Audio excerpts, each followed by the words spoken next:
So in this video, I'm gonna go over the best bases for MMA and rate them in order. Both grappling arts and striking arts will be included in this video, however I won't include every martial art or combat sport in the world, like fucking Aikido or some shit, and I also won't include different types of wrestling, like folk style and freestyle. Just assume wrestling counts as all of those.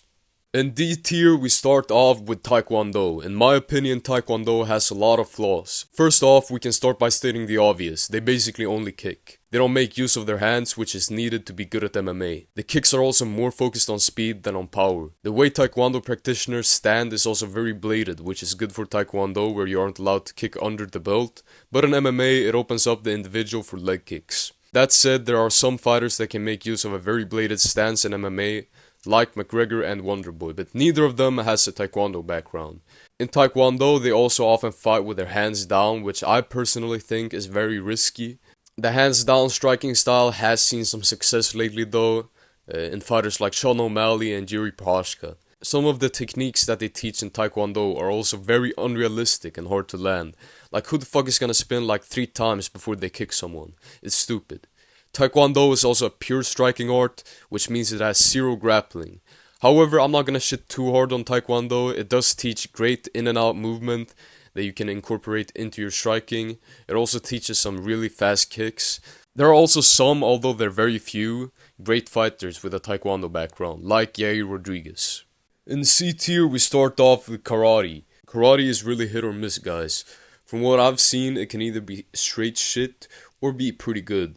In some schools, I know they give away black belts to like 5-year-olds and shit, so karate often gets a pretty bad rep. What I will say is that there are some really great UFC fighters with a background in karate. For example, we have Wonderboy and Robert Whittaker. I know that Wonderboy comes from the Kempo style of karate, which seems to be the most effective style. It seems to focus a lot on movement, which would explain why Wonderboy is so good at moving in and out. Whittaker is also the same, he has great in and out movement. Pause. Ultimately, I actually don't know that much about karate. I know there are a lot of fighters in kickboxing that come from a karate background, so I think karate backgrounds can provide a great striking base. But in MMA, it is pretty rare to see a fighter with a karate background, I will say that. Next in C tier is Judo.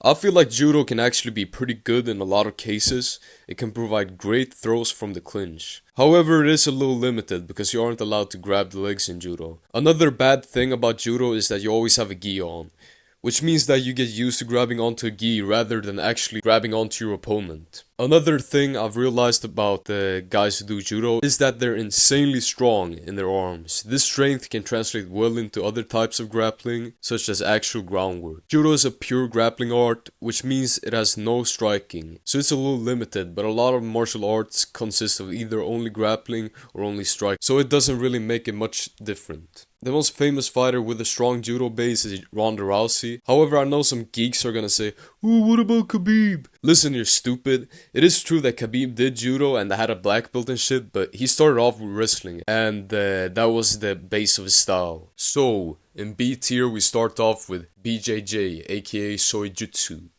I know a lot of nerds are gonna be pissed about me putting it down here, but I'ma lay it down for you all. BJJ is really important to know, however, as a base, it's kinda bad. BJJ of course teaches basically the whole ground game in MMA, like submissions and the guard and shit, which you need to know if you're gonna be an MMA fighter.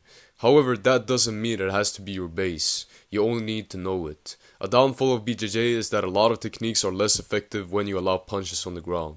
All of a sudden the full guard becomes a disadvantaged position. Another bad thing is the gi. As I explained earlier, that if you train with the gi, you get used to grabbing the gi instead of grabbing your opponent.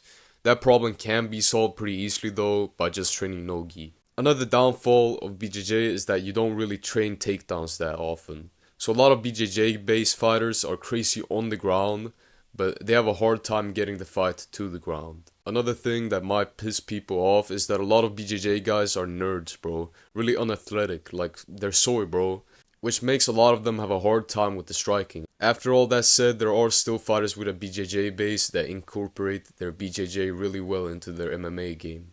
For example, Charles Oliveira, but he also combines it with great striking. Okay, now I'm done shitting on BJJ for today. Next up in B tier we have boxing. B for boxing. I feel like boxing is actually a great base for MMA. The hands are a large part of the striking, and if you can just incorporate good takedown defense and kicks, you're basically a complete fighter. I might also be a little biased when it comes to boxing because I tend to like fighters that have a heavy boxing style.